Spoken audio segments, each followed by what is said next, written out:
En tout cas, mercredi, c'est Hassan Rouhani que va rencontrer François Hollande à Paris. Visite dans le cadre d'une tournée européenne, la première depuis l'entrée en vigueur de l'accord sur le nucléaire iranien. C'est l'occasion bien sûr de renforcer les liens entre l'Iran et l'Occident, mais également de signer de gros contrats. On sait d'ores et déjà que Téhéran va acheter 114 Airbus. Explication, Maxime Pérez. C'est la première grande réunion post-sanctions. Le sommet PACA Aviation a ouvert ses portes à Téhéran ce dimanche.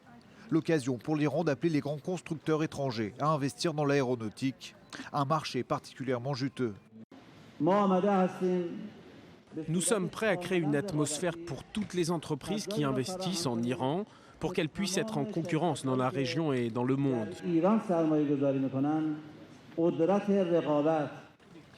La République islamique veut profiter de la levée de l'embargo pour rénover sa flotte d'avions commerciaux. Outre Boeing, elle prévoit de signer un contrat pour l'achat de 114 Airbus lors de la visite en France mercredi de Hassan Rouhani. Le président iranien réalisera sa première visite officielle sur le vieux continent, où il a également programmé une étape en Italie, avec une importante délégation d'hommes d'affaires. En attendant, c'est le président chinois Xi Jinping qui permet à Téhéran d'entrevoir une reprise économique. Sa visite est la première depuis 14 ans. Aujourd'hui, nous avons discuté des relations stratégiques entre les deux pays, de la formulation d'un document complet pour 25 ans, ainsi qu'une augmentation des relations bilatérales jusqu'à 600 milliards de dollars sur les 10 prochaines années.